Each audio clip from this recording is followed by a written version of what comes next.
ఎంసెట్ విద్యార్థుల కోసం హెచ్సివి ప్రసారం చేస్తున్న స్టడీ అవర్లో ఈరోజు ఫిజిక్స్ సబ్జెక్టు పైన కొన్ని విలువైన సలహాలు సూచనలు ఇచ్చేందుకు నారాయణ కాలేజీ అధ్యాపకులు టీవీఎస్ ప్రసాద్ గారు వచ్చారు. వారి నుంచి మనం విద్యార్థులకు అవసరమైన సలహాలు సూచనలు తీసుకుందాం. నమస్కారం. ఓకే, నమస్తే అండి. అసలు ఈ ఎంసెట్లో ఫిజిక్స్ పేపర్ని ఎలా అటెంప్ట్ చేయాలి?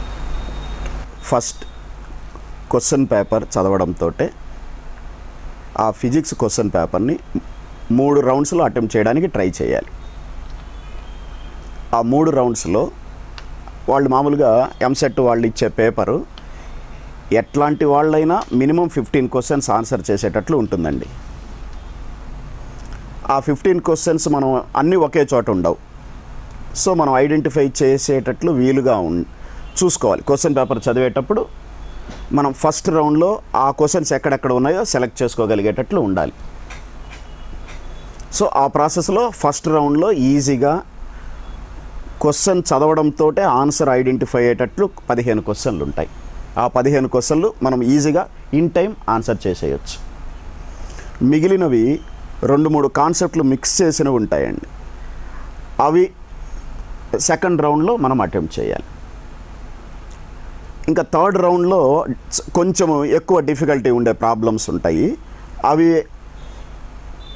ఫస్ట్ 2 రౌండ్స్కి టైం మేనేజ్ చేసుకున్న తర్వాత మిగిలిన టైంని కేటాయిస్తూ చేసుకోగలిగేటట్లు ఉండాలి.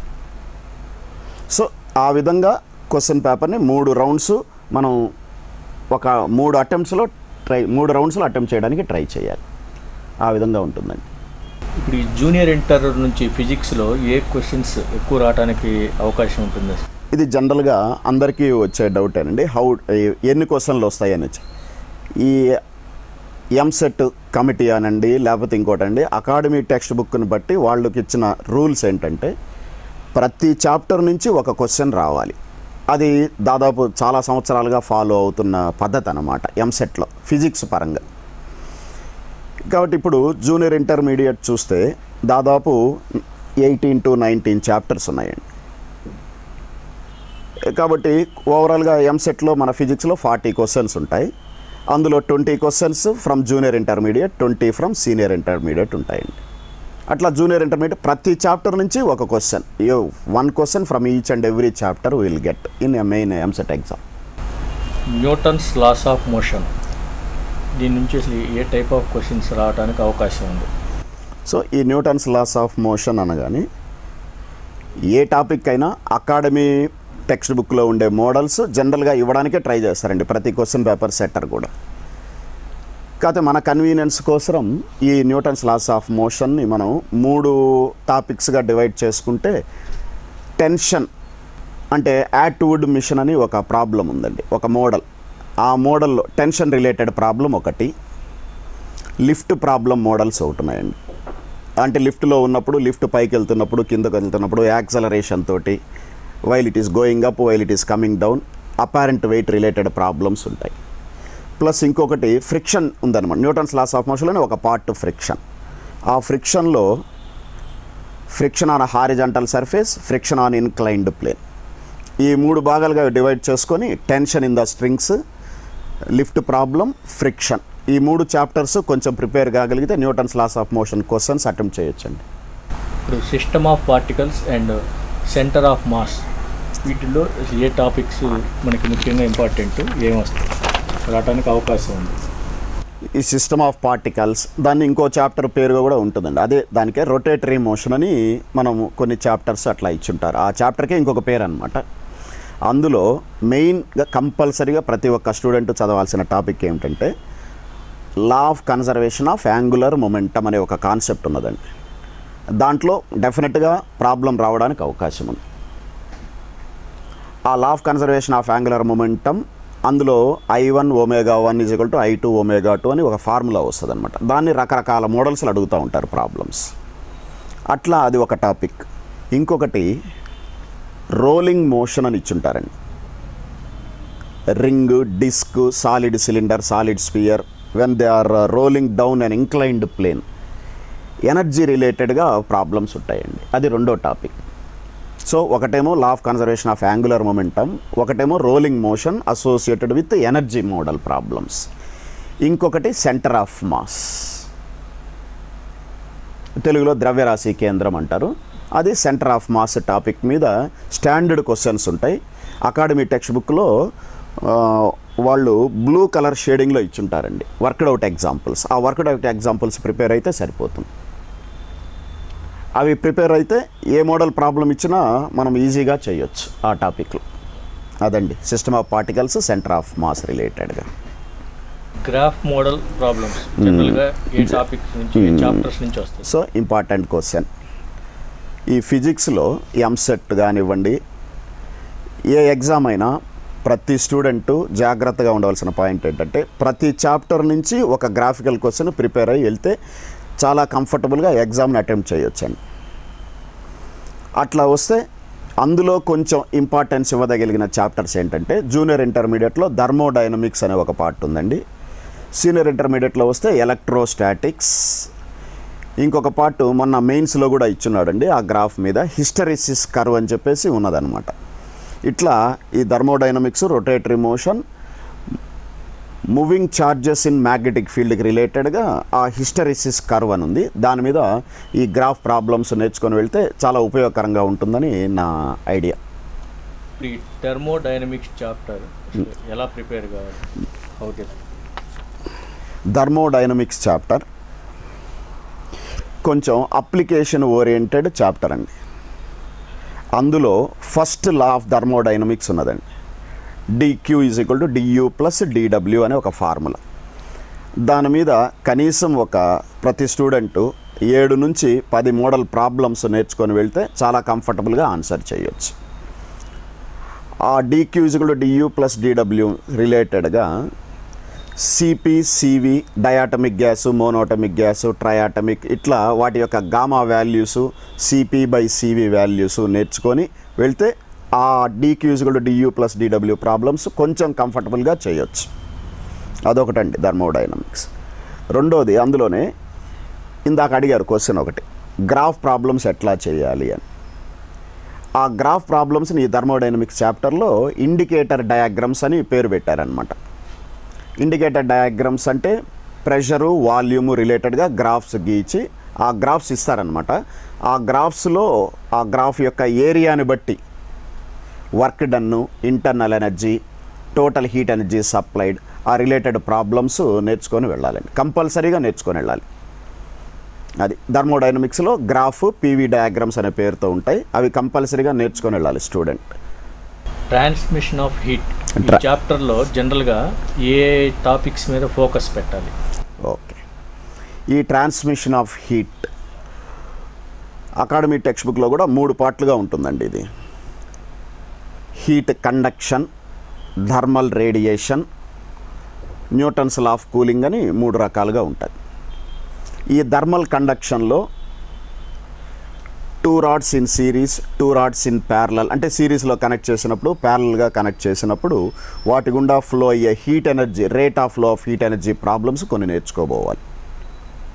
ప్లస్ రేడియేషన్ చాప్టర్లో కంపల్సరీగా క్వశ్చన్ రావడానికి అవకాశం ఉంది. అదేంటంటే స్టిఫాన్స్ లా ఆఫ్ రేడియేషన్ అని ఉన్నదండి.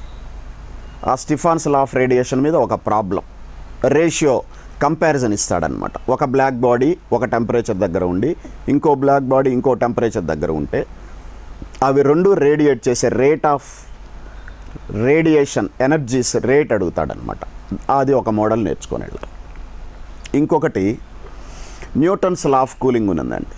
ఇవి కూడా అకాడమీ టెక్స్ట్ బుక్లో వర్క్డ్ అవుట్ ఎగ్జాంపుల్స్ ఇచ్చినారు. అవి ప్రిపేర్ అయ్యి వెళ్తే కొంచెం చాలా ఈజీగా ఉంటాయి ఆ ప్రాబ్లమ్స్. అట్లా అటెంప్ట్ చేయాలండి. అది ఆ transmission of heat chapter. Properties of matter టాపిక్లో ఏ కాన్సెప్ట్ మీద ప్రాబ్లమ్స్ చేయాలి, లేక కొత్త కాన్సెప్ట్ ఏదైనా నేర్చుకోవాల్సి ఉంటుంది? ఓకే, ఇప్పుడు ఈ ప్రాపర్టీస్ ఆఫ్ మ్యాటర్ అంటే జనరల్గా మనం 3 రకాలుగా డివైడ్ చేసుకొని చదువుకోవడం చాలా కంఫర్టబుల్గా ఉంటుంది. ప్రాపర్టీస్ ఆఫ్ మ్యాటర్ అంటే ఎలాస్టిసిటీ ఒక టాపిక్, సర్ఫేస్ టెన్షన్, విస్కాసిటీ. ఒక్కొక్క టాపిక్ మీద ఒక్కొక్క ప్రాబ్లం ఇస్తాడనమాట. జనరల్గా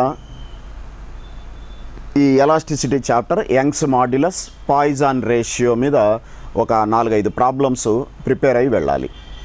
ఇంకోటి ఏంటంటే సర్ఫేస్ టెన్షన్. ఈ సర్ఫేస్ టెన్షన్లో క్యాపిలరీ రైజ్ అనే ఒక టాపిక్ ఉన్నదండి. అది H = 2T/R ρg అనే ఫార్ములా. దాని మీద ఒక 5-6 ప్రాబ్లమ్స్ నేర్చుకొని వెళ్ళాలి. ఇంకొకటి విస్కాసిటీ అని ఉందండి. ఈ విస్కాసిటీలో ఇందాక చెప్పాను, రేడియేషన్ అంటే కండక్షన్ చాప్టర్లో rods in series, rods in parallel అని, అదే మోడల్లో pipes in series, pipes in parallel అని వస్తుంది అనమాట ఒక టాపిక్. ఆ పైప్స్ గుండా ఫ్లూయిడ్ ఫ్లో అయ్యేటప్పుడు రేట్ ఆఫ్ ఫ్లో, ఆ రేట్ ఆఫ్ ఫ్లో మీద ప్రాబ్లమ్స్ నేర్చుకొని వెళ్ళాలండి. Series combination, parallel combination. ఇదండి ప్రాపర్టీస్ ఆఫ్ మ్యాటర్ రిలేటెడ్గా మీరు అంటే పిల్లలు కొంచెం జాగ్రత్తగా ప్రిపేర్ అయ్యి వెళ్ళవలసిన మోడల్స్. గ్రావిటేషన్ చాప్టర్లో ఏ మోడల్ ప్రాబ్లమ్స్ వస్తాయి జనరల్గా? Gravitation, okay. ఈ గ్రావిటేషన్ చాప్టర్లో escape velocity, orbital velocity related problems ఒక 4.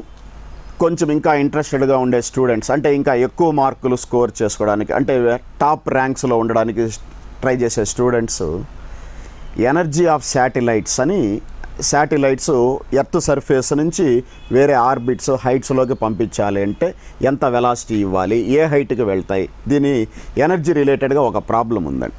ఆ ఎనర్జీ రిలేటెడ్ ప్రాబ్లమ్స్ నేర్చుకొని వెళ్ళాలి. గ్రావిటేషన్ చాప్టర్లో ఫాలో కావాల్సిన మోడల్స్. ఇప్పుడు SHMలో సింపుల్ పెండ్యులం కాన్సెప్ట్ ఒక్కటే చదివితే సరిపోతుందంటారా? SHM చాప్టర్లో జనరల్గా అంటే మనము గత 5-6 సంవత్సరాలు లేకపోతే 7-8 సంవత్సరాల నుంచి పాత క్వశ్చన్ పేపర్లు అబ్జర్వ్ చేస్తే సింపుల్ పెండులం మీద కాన్సన్ట్రేట్ చేస్తున్నారండి. ప్లస్ మనం ఈ సంవత్సరం కొంచెం అడిషనల్గా సింపుల్ పెండులంతో పాటు స్ప్రింగ్కి ఒక మాస్ తగిలిచ్చి లోడ్ చేసి దాన్ని వర్టికల్ ప్లేన్లో ఆసిలేషన్స్ చేస్తున్నప్పుడు దాని time period, 2 springs series connection, 2 springs parallel connection నేర్చుకొని వెళ్తే చాలా కంఫర్టబుల్గా ఉంటుంది ఆ చాప్టర్ వరకు. అదండి. ఇప్పుడు సీనియర్ ఇంటర్మీడియట్లో క్వశ్చన్స్ క్లాసిఫికేషన్ జనరల్గా ఎలా ఉంటుంది? ఆల్రెడీ ఫస్ట్ క్వశ్చన్లో మనం చెప్పుకున్నామండి, మొదట్లో చెప్పుకున్నాం ఎంసెట్ ఎట్లా అటెంప్ట్ చేయాలి అని ఫస్ట్ అడిగారు. దాంట్లో జూనియర్ ఇంటర్మీడియట్ నుంచి 20 మార్క్స్, సీనియర్ ఇంటర్మీడియట్ నుంచి 20 మార్క్స్ క్లాసిఫికేషన్ ఉంటుందండి. ఎందువల్లంటే అది బిగినింగ్లో అకాడమీ ఎంసెట్ కమిటీ వాళ్ళు డిసైడ్ చేసిన అంశం అన్నమాట. ప్రతి చాప్టర్ నుంచి ఒక క్వశ్చన్ రావాలి. ఆ ప్రాసెస్లో మనం చూజ్ చేసుకుంటే సీనియర్ ఇంటర్మీడియట్లో wave motion, ray optics, wave optics, ఆ తర్వాత electrostatics, current electricity, motion of moving charges in magnetic field, electromagnetic induction, ఆ తర్వాత atomic physics, nuclear physics, solid state physics, electromagnetic waves and కమ్యూనికేషన్స్గా డివైడ్ చేస్తే 13 చాప్టర్లు వస్తాయండి. ఈ 13 చాప్టర్లలో ఒక క్వశ్చన్ ఇచ్చుకుంటూ వచ్చినా 13 క్వశ్చన్లు వస్తాయి. 20లో 13 అయిపోయిన తర్వాత ఇంకొక 7 క్వశ్చన్స్ మిగిలిపోతాయి సీనియర్ ఇంటర్మీడియట్ చాప్టర్స్లో. ఇవి ఒక చాప్టర్ నుంచి ఇంకొక దానికి లింకప్ చేస్తూ ఉండే ప్రాబ్లమ్స్గా ఇస్తారండి. కంపల్సరీగా అవి నేర్చుకోపోవాలి. ప్లస్ ఇంకొక టాపిక్ ఏంటి, ఇంకొక ఇంపార్టెంట్ అంశం ఏంటంటే అటామిక్ ఫిజిక్స్ని 3 టాపిక్స్లో నేర్చుకోవాలండి. Photoelectric effect, de Broglie hypothesis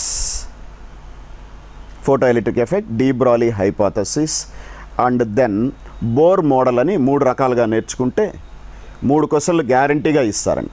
photo electric మీద ఒక question, Bohr model of the atom మీద ఒక క్వశ్చను, ఆ తర్వాత D Broglie hypothesis, matter waves అని ఒక టాపిక్. దీని మీద 3 క్వశ్చన్లు వస్తాయి. న్యూక్లియర్ ఫిజిక్స్ వచ్చేసరికి 2 పార్ట్స్గా నేర్చుకుంటే కన్వీనియంట్గా ఉంటుంది పిల్లలకి. న్యూక్లియర్ ఫిషన్ అంటే న్యూక్లియర్ రియాక్టరు, దాని మీద పవర్, ఇంత పవర్ రిలీజ్ చేయాలంటే పర్ సెకండ్ ఎన్ని ఫిషన్స్ జరగాలి, కొన్ని స్టాండర్డ్ మోడల్స్ ఉన్నాయండి, అదొక క్వశ్చన్ వస్తుంది. ప్లస్ అడిషనల్గా రేడియో యాక్టివిటీ అని ఒక టాపిక్ ఉంది. అది వాళ్ళు కెమిస్ట్రీలో కూడా నేర్చుకొని ఉంటారు. ఇది కూడా నేర్చుకొని వెళ్తే ఫిజిక్స్లో కూడా సేమ్ మోడల్ ప్రాబ్లమ్స్ ఉంటాయి కాబట్టి చాలా ఈజీగా ఆన్సర్ చేయొచ్చు రేడియో యాక్టివిటీ. ఇకపోతే సెమీ కండక్టర్స్ అని ఒక టాపిక్ ఉందండి.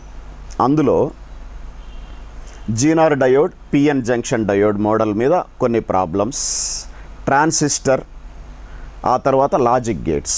So diodes, transistors, logic gates 3 క్వశ్చన్లు ఇవ్వడానికి అవకాశం. అందులో డయోడ్స్ మీద డయాగ్రామ్స్కి రెసిస్టెన్స్ని కనెక్ట్ చేస్తూ మన స్టాండర్డ్ క్వశ్చన్స్ కొన్ని ఉన్నాయి, అవి ప్రిపేర్ అవ్వడం బెటర్. ఇకపోతే electronics and last question 128th question జనరల్గా ఈ చాప్టర్ నుంచి రావడానికి అవకాశం ఉంది. Electronics and communications standard questions అండి. అకాడమీ టెక్స్ట్ బుక్లో వర్క్డ్ అవుట్ ఎగ్జాంపుల్స్, ఎక్సర్సైజ్లో 4-5 ప్రాబ్లమ్స్ దానికి రిలేటెడ్గా నేర్చుకోపోతే చాలా ఈజీగా చేయొచ్చు.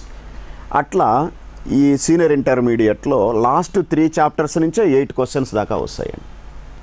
అట్లా క్లాసిఫికేషన్ చేసుకుంటూ ఉంటే జూనియర్ ఇంటర్ మీద సీనియర్ ఇంటర్మీడియట్ టాపిక్స్ ముందుగా అటెంప్ట్ చేసుకున్నారనుకోండి, చాలా మంచి క్వశ్చన్లు, మంచి మార్కులు రావడానికి కూడా అవకాశం ఉంటుంది.